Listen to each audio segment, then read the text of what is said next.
Hello, my name is Kyle Dilger and I'm the Chief Branding Officer at Namella.com. Namella is a business naming agency specifically for small businesses, like the one you're looking at starting. Naming a business is one of the most frustrating aspects of starting a new business, but if you keep these tips in mind, it should make it easier. If these following tips just aren't getting you closer to that perfect name for your business, be sure to check out our affordable business naming services at Namella.com. Number 1. Don't choose a name without a matching domain name. For those of you that aren't technically inclined, a domain name is simply the www website address of a business.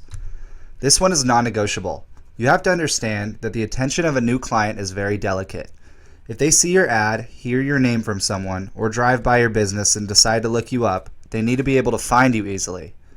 All it takes is a couple times not being able to enter your domain name and they move on.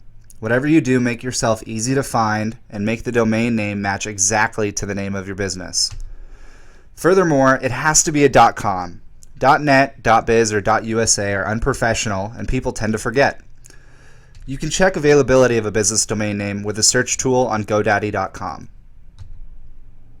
Number 2. Don't use your name or last name as your business name. There are 3 reasons for this. First, let's say you were to start an electronics store. John's Electronics doesn't quite have the same ring to it that a name like Best Buy has. The name is weak and not memorable.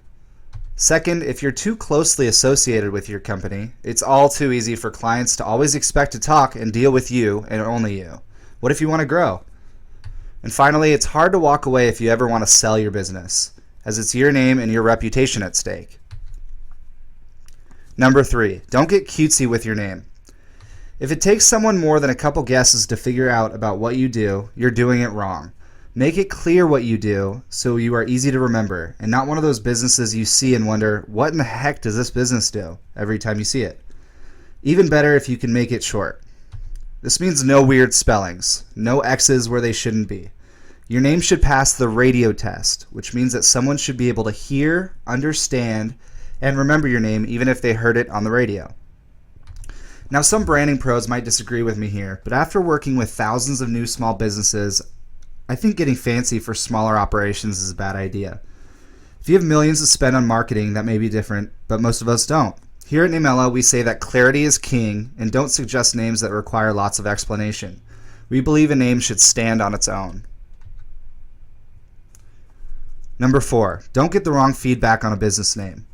Start with an understanding that the best name is the one that makes the right people, which are your customers, think the right things about your business, which are relevant and positive associations.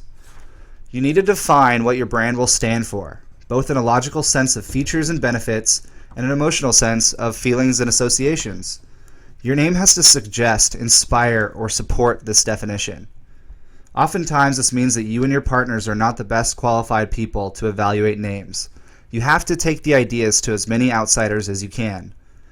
Big companies spend tens of thousands of dollars testing names with consumers. You can do research yourself by taking name candidates to potential clients or customers, or simply people you know from different walks of life. But you have to ask for the right feedback or you won't get anything useful. You're not asking if they like the names or if they understand the names. You're looking for associations and reactions to the name. You want first impressions. Finally, number 5, don't do this alone. The more minds you have on it, the more ground you'll cover in the discovery and brainstorming process. You should be using a ton of resources. Over here at Namella, we use all sorts of dictionaries: Greek, Latin, French, Italian, and German dictionaries. We also look at branding case studies, rhyming dictionaries, word association resources, thesauruses, and other high-tech resources to develop brand names. We hope you enjoyed these little tidbits of information on naming your business. If you're having any sort of difficulty, feel free to check out our affordable naming services at Namella.com.